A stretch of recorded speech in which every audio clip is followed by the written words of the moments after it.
जनाब सदर मार अल्ताफ भरवाना साहब, बुजुर्ग जनाब अमजद सलीमी साहब, बुजुर्ग शायरी दी विच मैं आखिया अदरवाइज मेरे तू नाराज ना हो जावे। मैं जनाब हकीकत ये वे कि पंजाबी अदबी प्रचार वालियां दा पहले तो सरगोधियों आया तो शुक्रिया अदा करांगा कि साडे वड्डे फिरा नसीम इकबाल भट्टी की याद पिछले साल तुसां पंजाबी कहानी दरबार जिहड़ा सजाया सी ते एजाज मेरे को लेके भट्टी साहब की वफात तो बाद उन्होंने का जोड़ा पंजाबी प्रोग्राम सी सांझ संगत उन्होंने मैं उत्थे सरगोधे च टोर रहा। इजाजत नाल जनाब कुछ शेर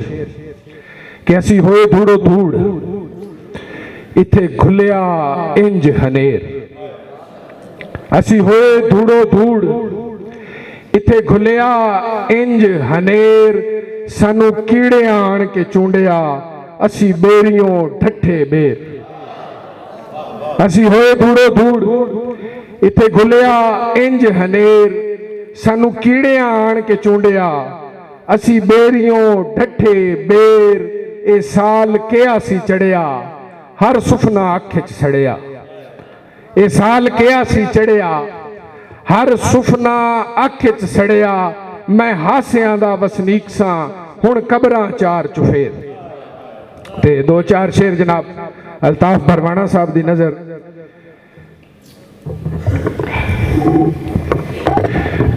जनाब के चोभा सह सह तंग नहीं होना,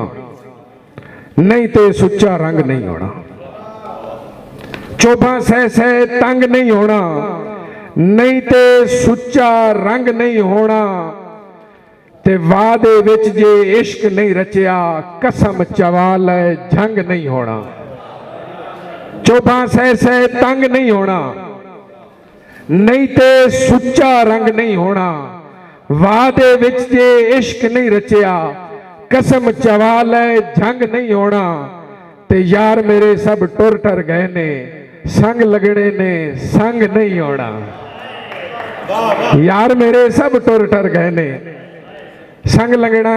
लगने ने संग नहीं होना। एक गजल दे दो चार और शेर कि मुल्ला अपने फतवे रख तू अपने कोल, सलीमी साहब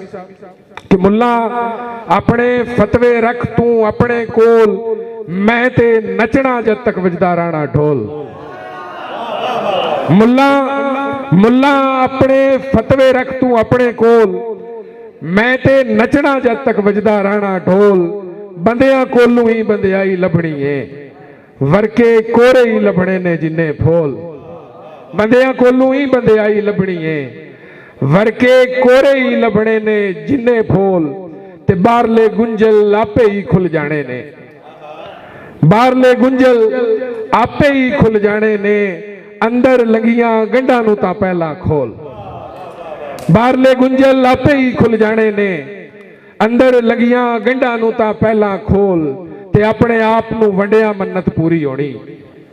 अपने आप नूं वंडिया मन्नत पूरी होनी, कुछ नहीं बनना वंड लै जिन्ने मर्जी चौल। अखीर ते दो तीन और शेर के अपने आप तू नस लैंदे आ जट दा जट फिर हस लैंदे आ, अपने आप तू नस लैंदे आ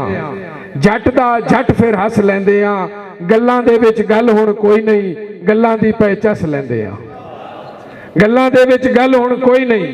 गल्लां दी पै चस लैंदे आ, पहला आप समझ ते आवे तैनू भी फिर दस लैंदे आ, पहला आप समझ ते आवे तैनू भी फिर दस लैंदे आ, वसना इस जहाने औखा वस नहीं चलदा वस लैंदे आ। बहुत शुक्रिया।